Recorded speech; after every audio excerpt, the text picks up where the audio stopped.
그 영국의 맨체스터 대학교 생화학 교수인 앤드루 도이그 교수의 죽음의 역사라는 책을 보게 되면 이 책의 부제가 죽음이 어떻게 세상을 변화시켰는가입니다.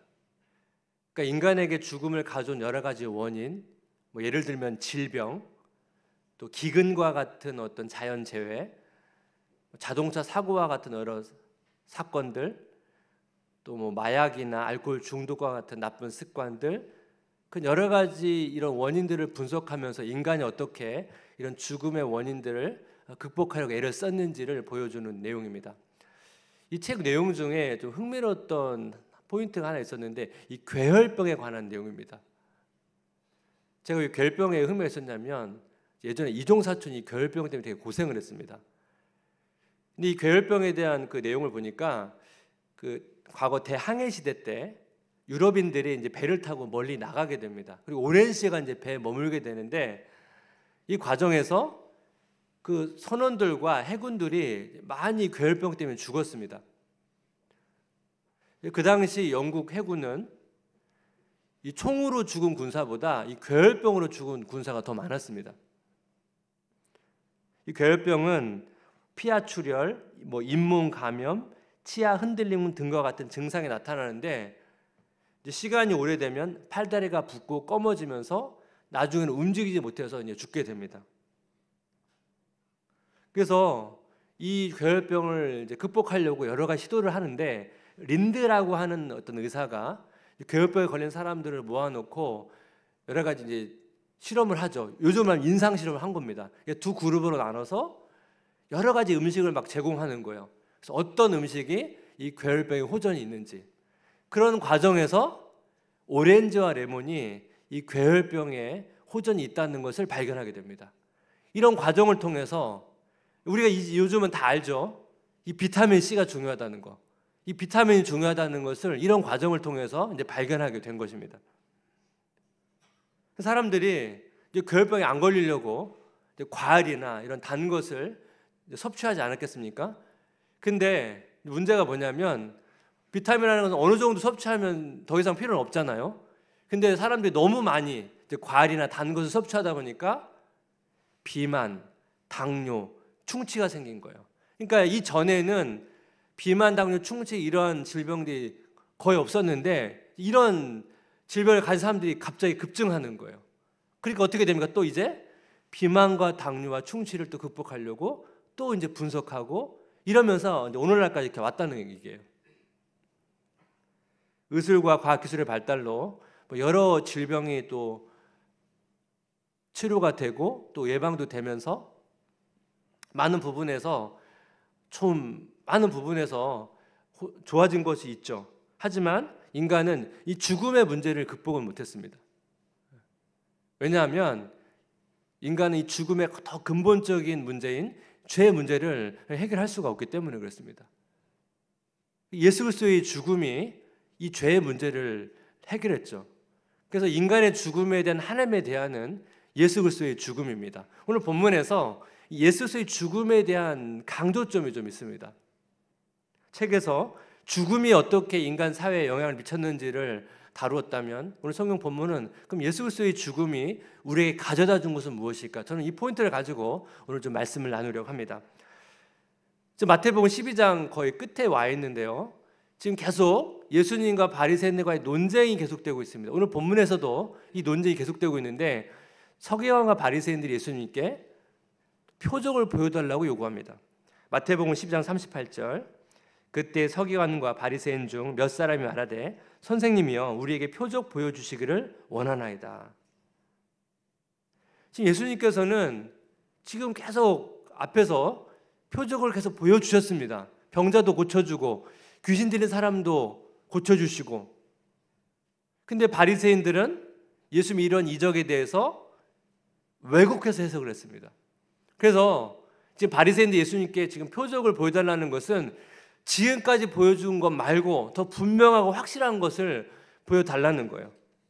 그래서 예수님께서 이에 대한 반응으로 요나의 이야기를 가져오게 되거든요. 마태복음 12장 39절 40절에 함께 같이 읽겠습니다. 예수께서 대답하여 이르시되 악하고 음란한 세대가 표적을 구하나 선지자 요나의 표적밖에는 보일 표적이 없느니라. 요나가 밤낮 사흘 동안 큰 물고기 뱃속에 있었던 것 같이 인자도 밤낮 사흘 동안 땅속에 있으리라. 이 바리새인의 질문에 대해서 어떻게 보면 바리새인 이해할 수 없는 그런 답변을 하시거든요. 내가 보일 이적은 요나가 그 물고기 뱃속에 사흘 동안 있었던 것처럼 나도 땅속에서 사흘 동안 있는 것이다. 그러니까 내가 보일 표적은 나의 죽음이다. 예수님이 부활하시기 전에 그 땅속에 계셨잖아요. 그 얘기를 하는 거예요. 여기서 요나 이야기와 예수님 이야기를 좀 비교하면 좋을 텐데, 요나 이야기와 예수님 이야기 가운데 공통점과 차이점이 있어요. 먼저 차이점을 보면 요나는 불순종해서 물고기 뱃속에 있었고 예수님께서는 순종함으로 땅속에 계셨습니다. 여러분 요나 이야기 아시죠? 요나는 그 아수르의 수도 니느웨에 가서 하나님의 말씀을 전하는 부르심을 받습니다. 근데 요나는 이 멸망당해야 될 그 나라의 수도에 가서 하나님의 말씀을 전하고 싶지 않은 거예요. 불편한 마음이 있었습니다. 그래서 이 하나님의 말씀을 거부하고 정반대 방향인 다시스를 향해서 도망을 갑니다. 근데 배를 타고 도망을 가거든요. 근데 풍랑이 일어요. 그래서 이 풍랑이 어디서 왔는지 보니까 요나인 거예요. 그 요나가 선원들에게 자기를 바다에 던지라. 그러면 이 바다가 잔잔해질 것이다. 그러니까 이 요나의 말은 뭘 의미합니까? 요나는 회개해서 니느웨로 가고 싶지 않은 거예요. 차라리 내가 죽을지언정 내 하나님의 말씀을 따르고 싶지 않은 거예요. 그래서 자기는 죽음을 선택한 거예요. 근데 하나님께서 요나를 포기하지 않으셨죠. 선원들이 요나를 바다에 던지니까 물고기가 밑에서 준비하고 있는 거예요. 그래서 바닷속에 들어가자마자 물고기가 삼켜가지고 사흘 동안 뱃속에 있었습니다. 요나는 불순종으로 뱃속에 있었습니다. 예수님께서는 이 땅에 오셨을 때 인간을 대속하기 위해서 흠없는 어린 양으로 오셨죠. 그래서 이 땅에서 율법을 완벽하게 순종하신 후에 십자가에서 죽으셨습니다. 예수님께서는 온전한 순종의 결과로 땅속에 계신 거죠. 인간의 죄를 대신 짊어졌기 때문에 그렇게 된 것입니다. 이것이 요나와 예수님과의 차이점이에요. 공통점은 뭡니까? 사흘 동안이에요. 사흘 동안. 요나는 물고기 뱃속에, 예수님께는 땅속에. 이 사흘 동안. 바리새인이 예수님께 더 큰 표적을 달라고 했을 때 내가 보여줄 표적은 나의 죽음이라고 말씀하셨거든요. 그렇다면 이 예수님의 죽음이 가져온 것이 무엇인지 두 가지로 오늘 좀 정리하기를 원하는데, 예수 그리스도의 죽음이 가져온 것들 첫 번째는 뭐냐면 자기 내어줌이 이적이라는 거예요. 자기 내어줌이 이적이다. 예수 그리스도의 죽음은 자기 자신을 우리를 위해서 내어주신 것이죠. 이 결과로 우리가 영생을 얻게 됐습니다. 베드로전서 3장 18절, 그리스도께서도 단번에 죄를 위하여 죽으사 의인으로서 불의한 자를 대신하셨으니 이는 우리를 하나님 앞으로 인도하려 하심이라. 육체로는 죽임을 당하시고 영으로는 살리심을 받으셨으니. 예수님의 자기 내어줌, 예수님의 죽음은 인간이 해결할 수 없는 이 영생의 문제를 해결해 주셨습니다. 그래서 바리새인이 요구했던 더 큰 표적에 대해서 예수님이 나의 죽음이라고 말씀하셨잖아요. 그러니까 예수님의 죽음은 어떤 병을 고치고 귀신을 쫓아내는 것보다 더 인간이 해결할 수 없는 더 근원적인 문제를 해결했다는 거예요. 저는 그 예수님과 요나 계속 묵상하다가 요나를 통해서 굉장히 좀 재미있는 포인트를 하나 발견했습니다. 요나가 불순종해서 물고기 뱃속에 갇혔잖아요. 근데 요나가 이 불순종하는 과정에서도 이 자기 내어줌이 있습니다. 요나가 이 풍랑의 원인이 자기라는 걸 알고 선원들에게 자기를 바다에 던지라고 말했죠. 이 바다에 던지라는 것은 제가 앞에서 말씀드렸던 것처럼 이 하나님의 뜻에 대한 거부입니다. 하나님의 뜻에 대한 불순종입니다. 근데 여기에는 뭐예요? 뱃사람들은 살리고 싶은 거예요. 뱃사람들, 선원들은. 그래서 요나서 1장 15절, 요나를 들어 바다에 던짐에 바다가 뛰노는 것이 곧 그친지라. 선원이 요나를 바다에 던지니까 진짜 풍랑이 잠잠해졌습니다. 그래서 이 선원들이 살아났어요. 근데 성경은 선원들이 살았다는 걸로 끝나지 않아요. 그 다음 절 보실까요? 요나서 1장 16절 함께 같이 읽습니다. 그 사람들이 여호와를 크게 두려워하여 여호와께 제물을 드리고 서원을 하였더라. 선원이 하나님께 제물을 드리고 서원까지 했다. 제물까지 드렸다고 그러면 이 제물의 의미가 뭔지 모호하지만 서원까지 했다는 건 뭘 얘기합니까? 선원들이 두려우신 하나님, 그 하나님을 믿기로 자기 삶을 드리기로 결단했다는 거예요. 하나님의 사람이 됐다는 거예요. 저는 이 포인트에 되게 위로가 됐어요. 왜냐하면 우리는 예수님과 같은 인간의 죄를 대속하는 그런 자기 내어줌은 못해요. 그렇게는 못해요. 저희가 연약하기 때문에. 하지만 우리가 예수님의 이 자기 내어줌을 흉내낼 수는 있거든요. 모방할 수는 있거든요. 요나처럼은 할 수 있어요. 요나는 볼 때 하나님의 뜻은 거부하고 그냥 그 배 선원들을 살려주고 싶어서 자기 자신을 내어주었는데 그 선원들이요 하나님을 믿게 됐어요.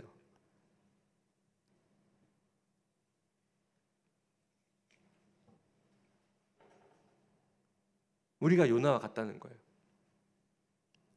이 자기 내어줌을 묵상하다가 이 여러분 자기 내어줌의 출발이 어딜까요? 하나님이에요. 삼위 하나님입니다. 삼위 하나님은 서로 자기 자신을 내어주세요. 성부 하나님, 성자 하나님, 성령 하나님 세 분이서 서로 자기 자신을 내어주세요. 서로를 인정하고 수용하세요. 그게 삼위 하나님의 관계예요. 예수 그리스도께서 자기 자신을 인간을 향해서 내어주셨어요. 근데 예수님의 우리를 향한 자기 내어줌은 이미 영원 전부터 삼위 하나님끼리 하셨던 자기 내어줌과 똑같은 방식이에요. 예수님은 그렇게 자기 자신을 우리에게 내어주셨어요. 이래서 이 예수님의 자기 내어줌은 또 우리를 향한 부르심이에요. 우리 이 땅에서 우리도 자기를 내어줘야 됩니다. 그래서 여러분 가족도 자기 내어줌의 그런 공간입니다. 관계예요. 부부는 서로가 서로를 향해서 시간과 마음과 몸을 내어주는 거죠. 부모는 자녀에게 자기 자신을 내어줍니다. 교회도 마찬가지예요. 교회는 지체가 서로 자기 자신을 내어주는 것입니다. 이 다락방이 종강이 됐는데요.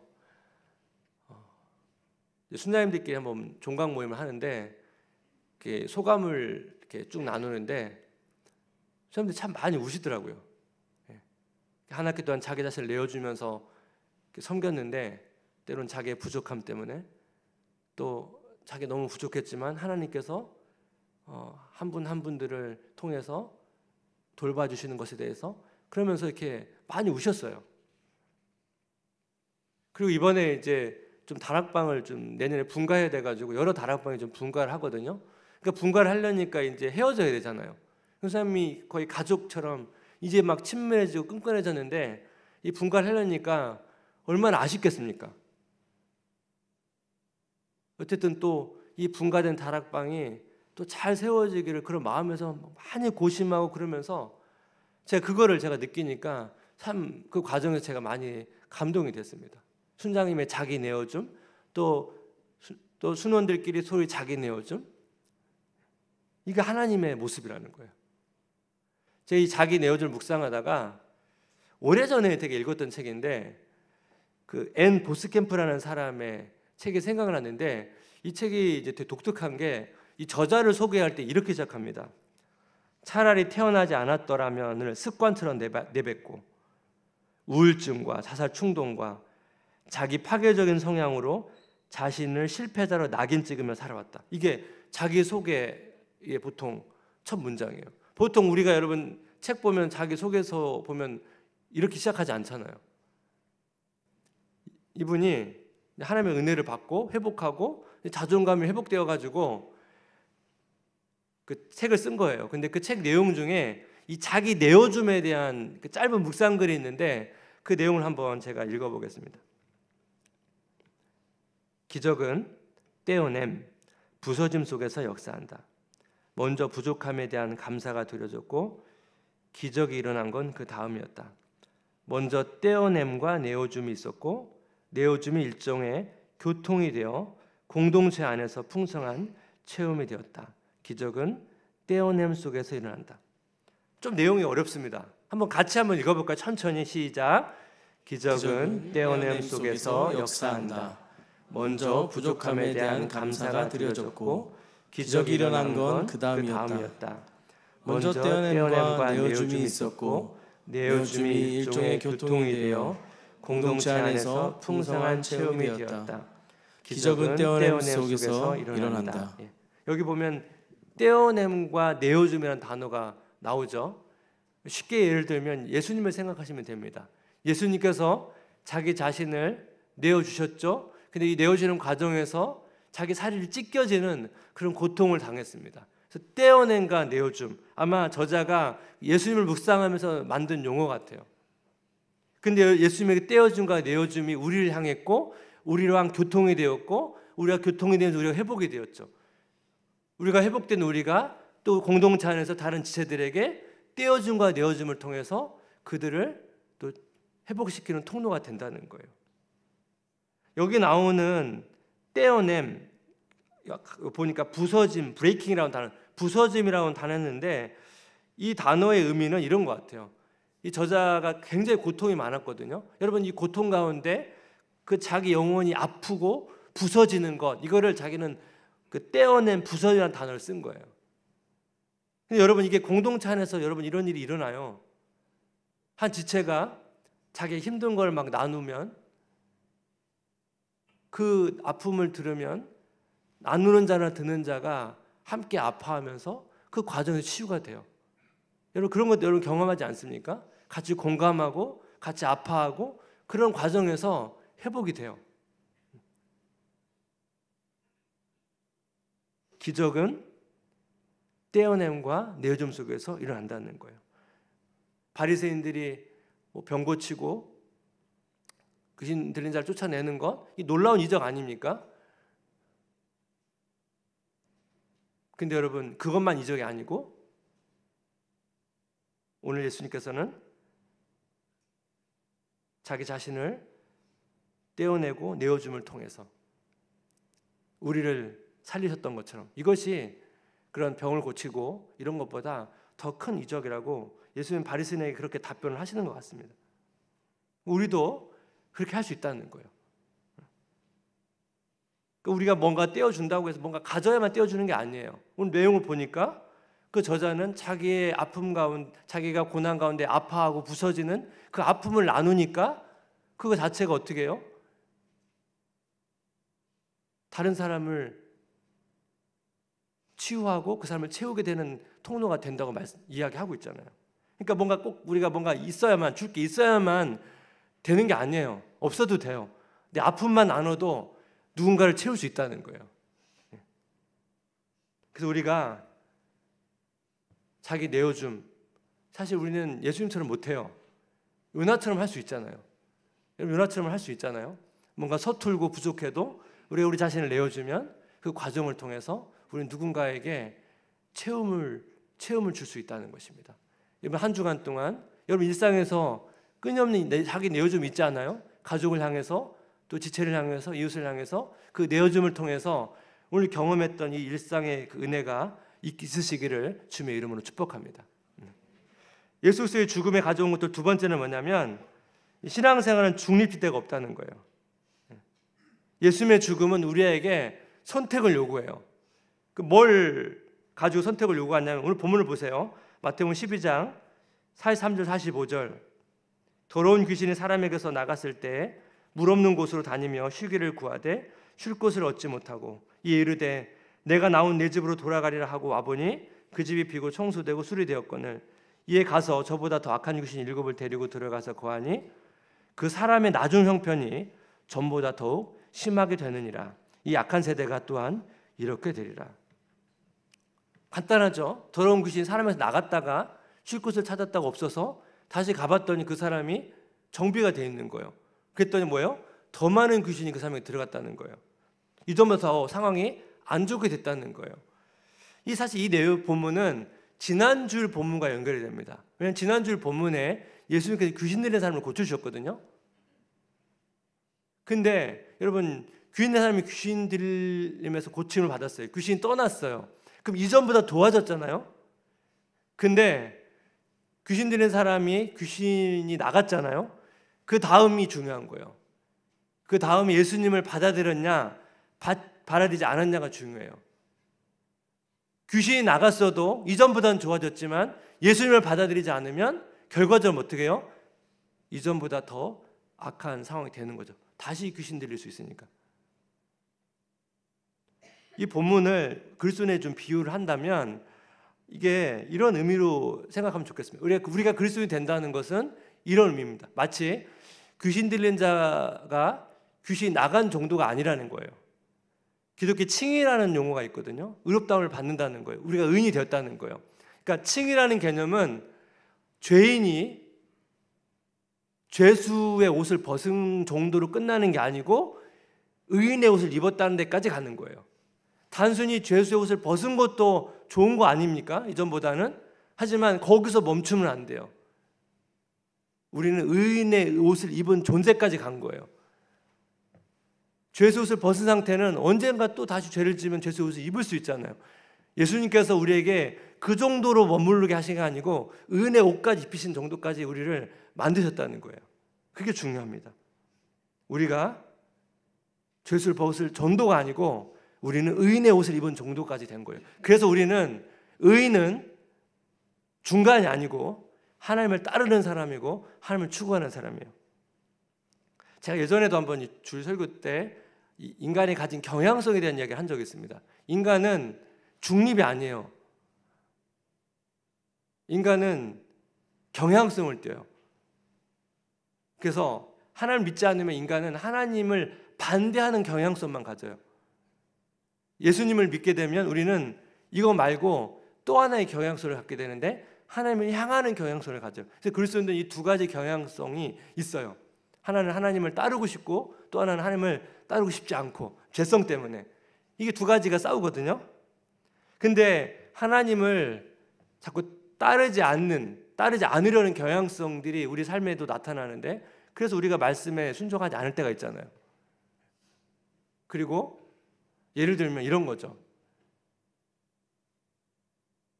내가 하나님을 조종하고 싶은 거예요. 내가 하나님의 뜻에 따라야 되는데 내가 하나님을 조종하고 싶은 거예요. 그게 대표적인 기도 아니에요? 기도할 때 우리가 뭔가를 간구하잖아요. 간구할 때 내가 원하는 대로 응답되기를 사실을 바란단 말이에요. 우리 마음 깊은 곳에는 우리가 말은 하잖아요. 다 하나님의 뜻이 이루어지기를 바란다고 말하면서 우리 사실 깊은 마음 속에는 하나님의 뜻보다 내가 원하는 것이 되기를 바라잖아요. 우리는 자꾸 하나님을 조종하고 싶어 하려는 이런 경향성이 있단 말이에요. 이것이 우리가 그런 경향성이 있다는 거예요. 그래서 이런 경향성이 있기 때문에 우리가 신앙생활을 할 때 난 신앙생활 그냥 적절히 잘 유지하면서 살고 싶다. 이게 불가능하다는 거예요. 이건 불가능합니다. 유지가 안 돼요. 유지한다는 건 후퇴예요. 제가 설명을 해볼게요. 제가 경험했던 건데 제가 하나님을 깊이 만나서 정말 성장하고 싶은 깊은 갈망을 가지고 정말 그렇게 하나님의 은혜를 구하고 말씀 묵상하고 기도하고 그 진짜 열심히 했거든요. 근데 그때마다 제가 느끼는 좌절감이 뭐였냐면 은혜가 없는 건 아니에요. 그런데 넘어지고 다시 예전으로 돌아가는 그런 모습들이 자꾸 나타나는 거예요. 그러다 보니까 마치 내가 애쓴 모든 게 헛된 것 같은 다시 원점으로 돌아온 것 같은 그런 느낌을 받았던 적이 여러 번 있었거든요. 왜냐하면 우리 안에 죄성이 우리 안에 강하게 작용하기 때문에 여러분 이렇게 느껴진단 말이에요. 전에 한번 제가 이 명언을 인용한 적이 있었는데 그걸 좀 다른 각도로 한번 말씀을 드리고 싶은데 모리츠 로버츠 목사님의 명언이거든요. 한번 같이 읽어볼까요? 가장 훌륭한 성도들이라도 성장이 느리며 그들의 성취가 미미한 것처럼 느낀다. 예. 가장 훌륭한 성도가 뭡니까? 거룩하게 살기를 성장하기를 정말 갈망하는 성도도 성장이 느리고 성취가 미미한 것처럼 느낀다는 거예요. 그렇다면 여러분 그냥 신앙생활 그냥 유지하려고 하는 성도라면 유지가 아니고 후퇴가 된다는 거예요. 그래서 우리가 여러분 성장하려고 우리가 마음을 다해서 하나님의 은혜를 구할 때 느낌적으로는 정체되는 것처럼 느껴요. 그건 너무 자연스러운 거예요. 그런데 그 느낌을 의존하는 게 아니고 계속 은혜를 붙잡고 말씀 앞에 나아가면 성장과 변화가 있다는 것입니다. 그 성경에서 그래서 인내하라는 거예요. 끝까지 인내하라고. 갈라디아서 6장 7절 9절 말씀 볼까요? 스스로 속이지 말라. 하나님은 업신여김을 받지 아니하시나니 사람이 무엇으로 심든지 그대로 거두리라. 자기 육체를 위하여 심는 자는 육체로부터 썩어질 것을 거두고 성령을 위하여 심는 자는 성령으로부터 영생을 거두리라. 우리가 선을 행하되 낙심하지 말지니 포기하지 아니하면 때가 이르매 거두리라. 그래서 저는 신앙생활을 이렇게 좀 정의하고 싶은데, 신앙생활은 하나님을 향한 경향성을 강화시키는 거예요. 그래서 제일 좋은 게 내가 하나님을 향한 갈망이 있을 때, 하나님을 막 사모할 때 이때 파도를 타는 게 제일 좋습니다. 근데 보통 우리는 이럴 때 놀라죠. 내가 이렇게 열심히 하다니. 미치면 안 되는데. 그러면서 막 스스로 절제해요. 그럴 필요 없어요.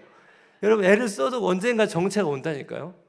아무리 애를 써도 계속 그렇지 않아요. 평생 그럴 것 같습니까? 좀 있으면 힘이 떨어져요. 저절로 정체가 와요. 그런데 여러분, 오히려 그런 시기에 스스로 왜 자기를 절제시키세요? 그럼 여러분 결코 영적 진보를 이루기 되게 어려워요. 지난주에 이제 훈련이 끝났거든요. 끝나고 이제 훈련생분들 이제 소감을 듣는데, 많은 제가 여러 번 경험했던 건데, 훈련을 하시는 분들이 대부분 어떤 생각을 하냐면 이 훈련을 통해서 굉장히 많이 성장하고 막 그럴 거라고 많이 기대하고 오세요. 그리고 실제 들어오면 과제가 엄청 많거든요. 그렇게 많지는 않습니다. 이것 때문에 또 아무도 안 하시려고 그렇지 않은데, 생각보다 이전보다 많을 거 아니에요? 근데 과제를 막 하다 보면 기대가 있잖아요. 근데 평상시보다 이렇게 내가 과제를 많이 하는데, 근데 생각보다 좌절을 많이 해요. 나름대로 기도도 많이 하고 말씀도 많이 보고, 그런데 생각보다 자꾸 성장한 듯 하는데 다시 옛날로 돌아가고, 성장한 듯 하면서 옛날로 돌아가고, 그러면서 1년을 보내거든요.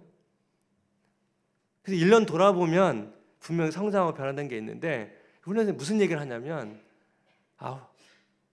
신앙의 생활이라는 것은 매일매일 하나님을 의지하고 하나님 은혜를 구하는 것. 뭘 깨닫는 거예요? 내가 틈만 보이면 내가 얼마나 하나님과 반대되는 경향성을 가지고 있는지를 철저히 깨닫거든요. 그래서 이게 매일매일 하나님을 의지해야만 은혜로 사는 거구나. 그거를 철저히 깨닫는 게 훈련이에요. 신앙생활은 중립지대가 없습니다. 한쪽을 선택하는 거예요. 성장하든지 퇴보하든지. 그래서 올 한 해 동안 여러분 어떻게 신앙생활 하는지 한번 점검해 보시고, 몇 주 안 남았습니다. 여러분 내년에 좀 신앙생활 계획할 때 좀 올해보다는 좀 더 말씀 묵상과 기도 시간을 더 내기를 좀 애쓰시면 좋겠습니다. 예배도 마찬가지고요. 제가 코로나 걸려가지고 몇 달 전에 한번 집에서 예배를 드려봤거든요. 현장과 차이가 좀 많이 나더라고요. 그래서 가능하시면 뭐 집에서 드릴 수밖에 없는 특별한 상황이 아니면 가능하면 현장에서 나오시는 것이 이 하나님을 향한 이 경향성을 강화시키는데 훨씬 효과적입니다. 집에서 드릴 경우에는 여러분 그렇게 쉽지 않아요. 제가 집에서 드릴 때도 다르더라고요. 그 차이를. 근데 집에서 그걸 어떻게 여러분 끌어올리시려고 집에서 드리세요. 다음 주부터 나오세요. 마지막에 좀 말씀 하나 나눔을 좀 하고 마치기 원하는데요. 주중에 제가 한 권사님과 전화를 드렸어요. 안부차 전화를 드렸는데 이 권사님이 좀 몸이 되게 안 좋으세요. 그래서 좀 힘드시거든요. 이제 그러면서 전화 통화하시는데 권사님께서 이런 얘기를 하세요. 자기 빨리 천국에 가고 싶다고. 이 땅에 미련이 없다고, 후회도 없다고, 그 얘기를 하시면서 이렇게 하루하루 좀 생명이 연장되는 게 두렵대요. 왜냐하면 더 살면서 하나님의 영광을 가릴까 봐. 그 얘기를 하셨거든요. 근데 제가 전화를 마치고 공부를 생각해 보니까 권사님과 몇 번 이렇게 대화를 나눴는데 이 이야기를 여러 번 하세요. 이게 처음 한 얘기가 아니에요. 그냥 권사님 생각에 이 고백이 늘 있는 거예요. 이 땅을 하루하루 사는데 너무 힘드니까 몸이 빨리 하나님께 가고 싶지만 사명이 있어서 하루 살지만 그 하루의 삶이 하나님의 영광을 가리고 싶지는 않은 거예요. 하나님 앞에 부끄럽지 않은 삶을 살고 싶은 거예요. 그게 하루하루 살고 있다고 그렇게 고백을 하시는데 제가 그 고백을 들으면서 우리 하루하루가 그렇게 살면 되지 않을까. 하루하루 우리가 하나님 앞에 부끄럽지 않은 삶, 하나님을 추구하고 또 하나님을 위해서 이렇게 하루하루 조심조심 살면 되는 것이 아닐까, 저는 그런 생각을 하게 되었습니다. 남은 이번 한 주간도 일상에서 우리 자기 자신을 내어주면서 또 가족들에게 또 지체들에게 이웃들에게 자기 자신을 내어주면서 또 영적으로 우리가 후퇴하는 게 아니고 한 걸음 한 걸음 전진해 가시는 성도님 되시기를 주님의 이름으로 기도하고 축복합니다. 우리 같이 오늘 말씀을 담은 찬양이 있거든요. 시간 주님의 죽으심, 그 십자가의 은혜를 의지하면서 주님과 연합된 그 마음으로 우리 자신을, 우리의 마음을 내어드리기를 원하며 우리 같이 찬양하면 좋겠습니다. 주보혈 날 정결케 하고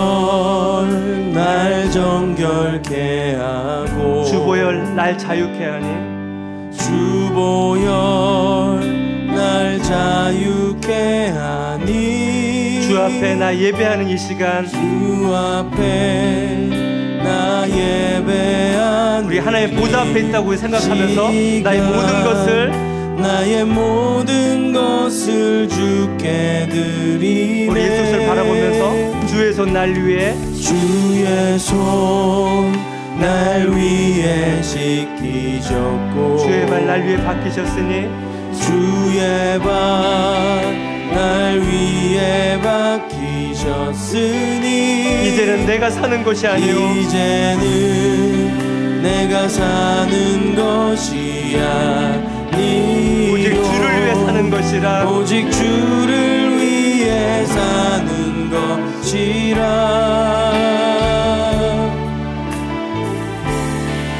주의 손에 나의 손을 포개고 주의 손에 나의 손을 포개요 또 주의 발에 나의 발을 포개요 또 주의 발에 나의 발을 포개요 내가 부서지고 깨어져도 주와 함께 죽고 주와 함께 살리라 주와 함께 살리라 영원토록 주 위에 살리라 주의 손에 나의 손을 포개고 주의 손에 나의 손을 포개고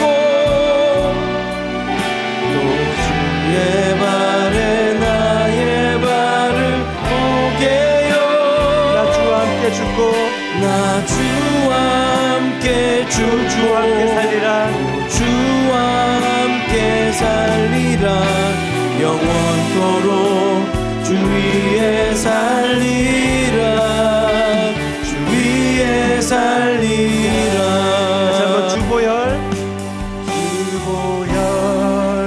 날 정결케 하고 주보혈 날 자유케 하니 주보혈 날 자유케 하니 주 앞에 날 예배하는 이 시간 나의 몸과 마음을 주 앞에 올려드리며 나의 모든 것을 주께 드리네 주의 손 날 위에 찍히셨고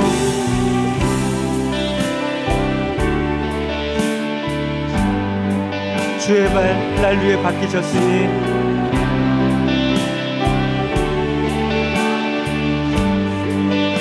이제는 내가 사는 것이 아니오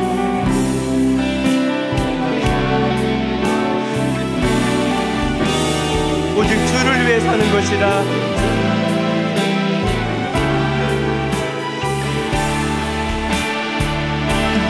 주의 손에 나의 손을 쪼개고